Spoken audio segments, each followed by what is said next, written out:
Walk in, Sister Glegg, walk in. Take a seat chair, I beg. I've come to bring you word of the trouble that is threatening Sister Tolliver and her fool of a husband. Oh, I feel too low this morning, Sister, to enjoy any such talk. However low you may feel, Sister Pullet, it's hardly becoming to be traipsing about in a wrapper and nightcap at this hour of the morning. It ain't what we were brought up to, Sophie. And being the eldest, I don't shrink from telling you the same. Oh, she's gone. Who's gone, sister? Oh, Mrs. Sutton, she passed away last night. And if she did, she's no kin of yours. An much acquaintance that I've ever heard of. An old lady has it saved and doubled her money over and over, and she left it only to a lump to her husband's nevy. Small good in being so rich if you'd none of her husband's kin to leave it to. All I possess is to go to Tom and Maggie Tulliver and Lucy Dean, my own sister's children. And your furniture and that likewise, or so I've always understood, Sister Pullet. That is so, Jane. And there's no telling how soon we will have to read out to my will to all concerned. And that's sitting round this room in the deepest rape. I mean, only a week yesterday, the bell was tolling for Mr. Moreland, the baker. Well, that's a good business for his successor. 'Twas Sister Dean told me about, Sister Tuck. A nice kettle of fish that Tulliver has got himself into. And 10 days ago, there was a cousin of Dr. Turnbull's. Breathed his last. I wonder at you, Sophie, crying and injuring your health for people as don't belong to you. If you must spread away, can't you give heed to the misfortunes of your own brother-in-law? He ain't in his grave. He's on his way to ruin his wife and family, and that enough to satisfy you? Oh, such is my low spirits. I can't bear to think of other folks' troubles outside of deaths and burials. I have no patience with your low spirits, Sister Pullet. Why can't you up and cure them? They're incurable. That's where it is. And I've saddened who's of myself to depart to you, Sister Glegg, if you're a mind to give heed. Well, you're aware already that no doctor's stuff has ever done much for me. I never supposed it would. Though it's untold the quarts of a doctor's stuff, I've swallowed gallons. And Pullet stores all my physic bottles, and he wouldn't have one sold. And he says it's nothing but right folks should say them when I'm gone. They'll fill 2 of the storeroom shelves already, but it's well if they'll never fill 3. But I may go before I've made up this last dozen. The more likely that Dr. Turnbull's away on his holiday, and when the bottle I'm on now is empty, I'm going to have to wait for more for his return. And that young Dr. Smith has come in the meanwhile. And he's thrown up my case. What? He told me he couldn't contrive any mixtures as the least good. Is that all? What more did he say? What he said was not to alarm me, but I could see through the device. Well. What he says was, if I was you, Mrs. Pullet, he says, while Dr. Turnbull is away on his holiday, I'd take a holiday myself. Give your constitution a rest, he says. From all those tonics and cordials and drops and lozenges and lotions and pick-me-ups and potions and plasters and pills. And they're no use to one in your state, he said. Same as I've always told you myself. A deal sounder advice than all Dr. Tulliver's soother and sawdust. You need, Mrs. Pullet, he says, as for something to rouse you out of yourself. invite you, make you run across the room. A queer way to wrap up the truth, but there it is, run across the room. Me? Is it true nothing will ever make you run, Sophie, short of the day of judgment? Nor that either. Why should it? If I was to be sitting here when the last trumpet's to be blown here, I should still wait till Pullet's give me his arm. Poor Pullet. He was put about when I told him what Dr. Smith had said. He went off to the surgery this morning to talk to him. Been gone this ever so long. Having the worst broke to him, I don't doubt it grieves me sure to think how Pullet will suffer when I'm gone. He's an uncommon fitting little husband for you, Sister Pullet. He is indeed. He's such a wonderful memory as was he's got. Remember all the times of my medicines as regular as a clock. If he was to ever have a stroke, I'd be sadly off. For where I have fear of. For when I have 4 or 5 different sorts, with water and without water, and before meals and 20 minutes after and before bedtime. And if I'd waken in the night, it's beyond me to hear him all in mind, left alone in this world without him. Oh, whatever should I do? Oh, I can't sit here condoling with you for being a widow and Pullet a widower. You ain't going already, sister? I was, but I hear the front door. Oh, if that's Mr. Pullet, I shall wait and inform him what I've heard about Tulliver. Oh no, it's Sister Tulliver. That's who it is. And she's in tears too. Good morning, Sister Pullet. You too, Sister Glegg. Oh, you may cry, Sister Tulliver. You've got something to cry for. She don't suffer from low spirits. Whatever's the matter, Bessie? Sit down and dry your eyes. You know about this lawsuit of Tulliver's has been dragging on so long. Sister Dean has been telling me that Dean has told her there ain't a man in the market but declares Tulliver will lose the lawsuit. And of late he's been that glum and sour. I believe he fears it himself. Not to doubt that he'll lose, not to doubt. He's assured me time and again he's bound to win.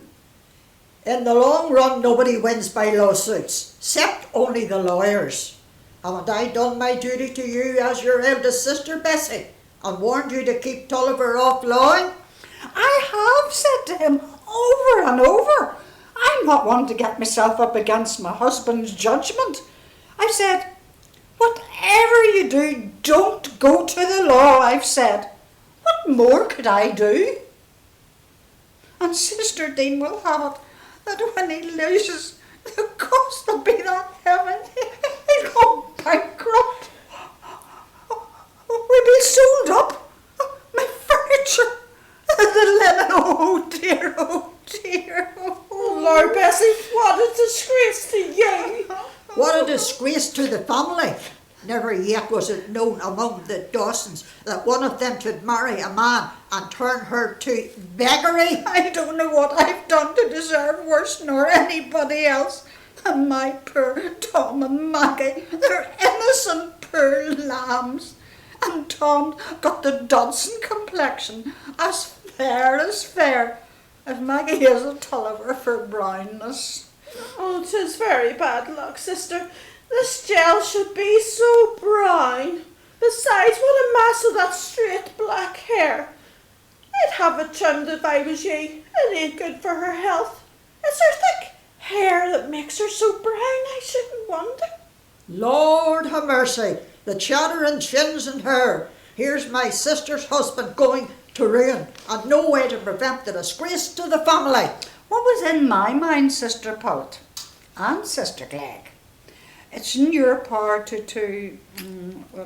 as for my money, all that went for the second of Mr. Tulliver's loins, when 'twas give out that he won, and that you give him me understand that both your husbands have let your wills for the disposal of your savings to your sister's children.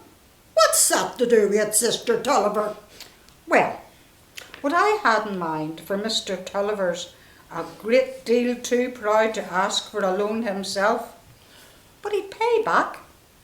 And if he was took, so he couldn't, 'twould be better to spare Tom and Maggie the disgrace of a bankrupt for a father, even if they did get less when you've divided up. Lent my money to pay for lawings? Not on no account. Spill the foot and I pinched and scraped.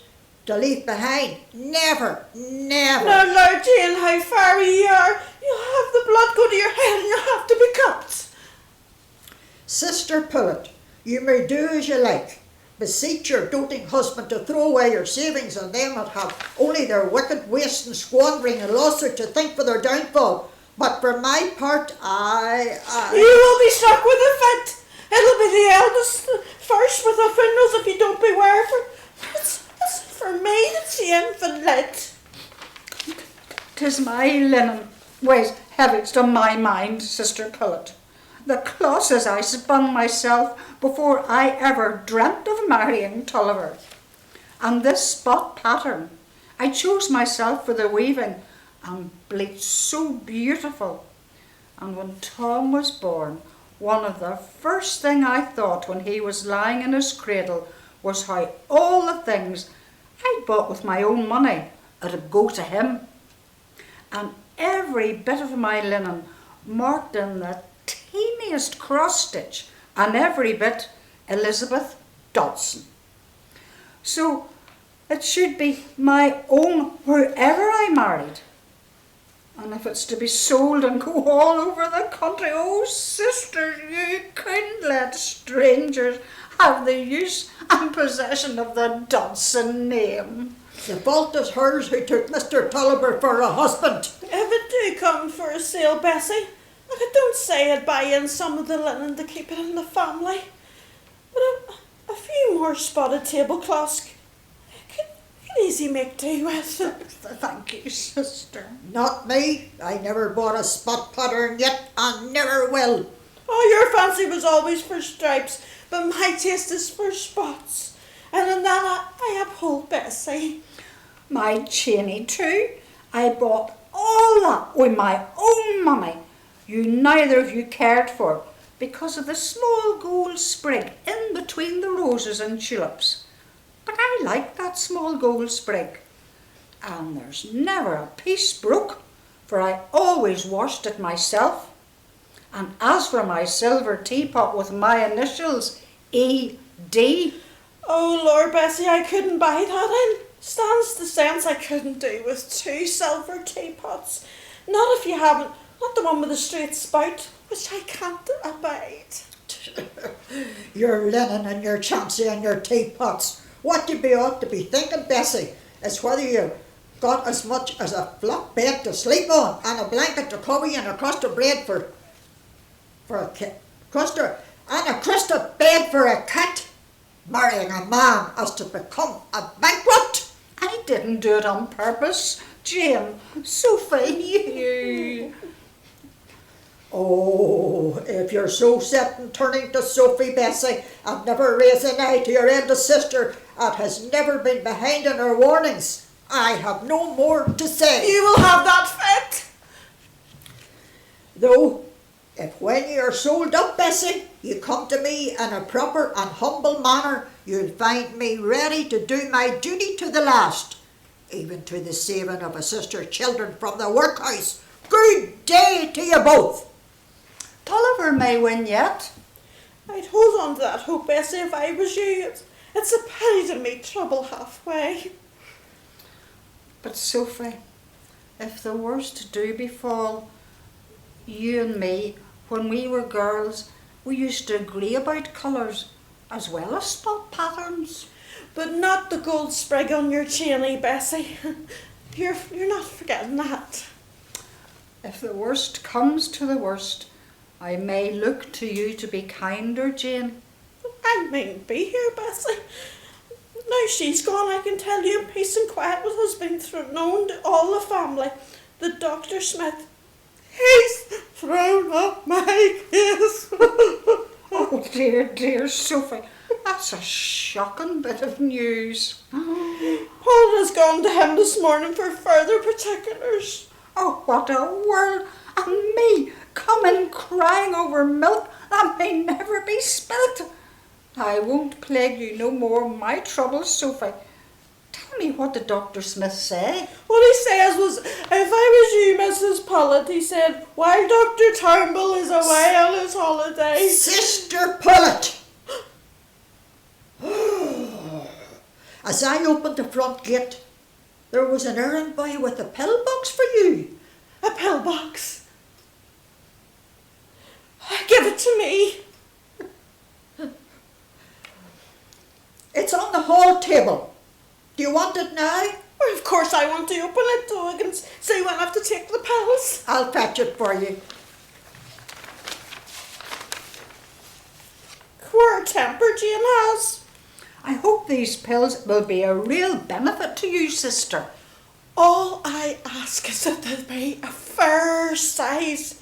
There's no satisfaction in a pill more that gets ras in your throat as you swallow it. There. Lord sakes. You said a pillbox? Read the label. Whatever. A pill from your affectionate husband.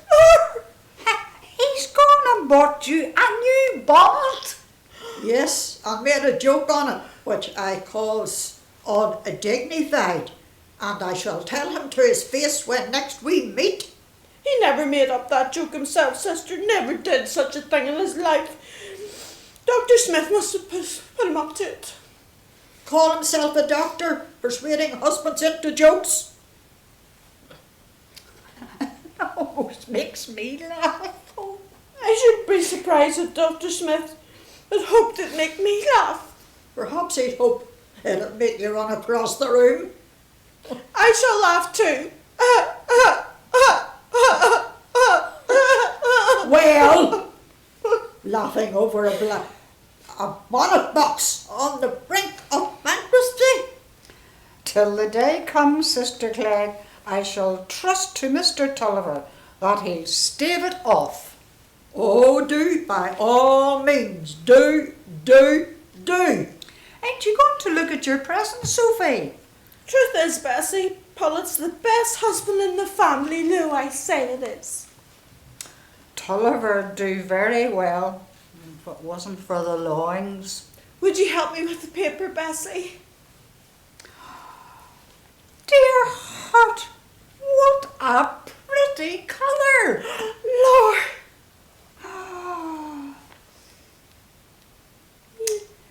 A full crown! You don't fancy these new full crowns, sister? Up to this moment I didn't, but I'll never speak against them again. And feel that satin ribbon. Thick as pastry almost, and the cobwebby lace. Would you like to see it on, sister? I should indeed. I wouldn't like its best on top of my cap, but I'm sure you've more of a notion. It's beyond words for a Sunday bonnet. Let me hold the mirror, sister, for you to see yourself. Oh, I wouldn't.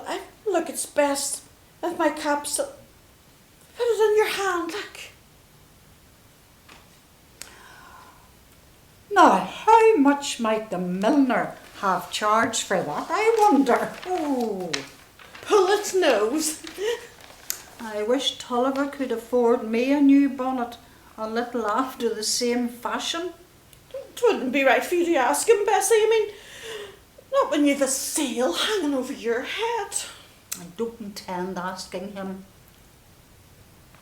Don't you take the fretting, Bessie? We'll pop this into this oak chest for now. It's empty and the key is in the workbox. First, the inlay box. I hide keys as much as is reasonable, Sophie, and I never let the bunch out of my sight, except to go under my pillow at night. Now the workbox. But I'm tired o' looking in and out like you do. Now, the chest. The key of the oak chest goes in the inlay box. No, in the workbox. Oh, I forgot. Oh dear, I'm feeling low as ever in spirits. That pill wasn't much good to me. Sophie, how can you give way so? There, the keys are as you hid them. And here's the bunch. You snap it on the bunch for me. I wonder how you can. And you in possession of a Sunday bonnet to excite the envy of every churchgoer. A bonnet without a flaw. Oh, I'm not so sure whether it's quite a flaw. I've a kind of doubt whether there's a lip too much ribbon on the left side towards the front. Gracious heart, Sophie. Let's take it out and look at it again. It ain't worthwhile. We must. You'll never rest easy till you've settled it. But you won't mess up the ribbons taking it out while you Bessie? First the workbox. No, first the inlay. But whether you mean the ribbons or whether you don't, and whether there's a lip too much or a lip too little, I may never live to Now the workbox. Oh dear, why is it I'm so low spirited? Now the oak chest. If I live, there might come a sudden death in the family like there was when my green's sarnet bonnet was new. That would be unlucky. There's never so much pleasure in wearing a new bonnet for the first time after you'd stored it a year or two while you're in mourning, especially when the crowns are so chainy. Never 3 seasons alike. Now you see what I mean. That look might be better away. Oh, well, now that you say it. It's the hardest thing to make up in your life for sure about the trimming on a bonnet. Sometimes it's a help to hold the bonnet in your hand in front of a mirror and fix your eyes on the reflection. Oh, I'm too nearsighted. It is this loop you'd remove. Or maybe shift it a morsel nearer to the back. If you meddle with it, you might repent, and you can never put a loop in again exactly the way it was. Oh, I wish I could make certain. Suppose I try it on, sister. No. That'd give you a fresh view of it. No, it's not. No good. Don't put yourself to any trouble. No trouble at all. You only be the more envious. You'd better not. When we was girls, we always had bonnets to match. There, look at it now. How young in appearance you look, Bessie. Almost pretty. It's easy to see your spirits is very different from mine. Low spirits has turned your complexion yellow and no mistake. What? I'm sure Paul has never noticed any change. No, or he'd never have chosen this colour. Oh, it is nice against my fair skin. So pink and white, and unusual at my age. I do show it to advantage. Bessie, I thank you to take my bonnet off your head. Just a minute, sister. I hear pull it in the hall. I slip along and greet him in this. You see no such thing of all the audacity jeering forward. Just by way of another joke. He'll think you gave the pill to me.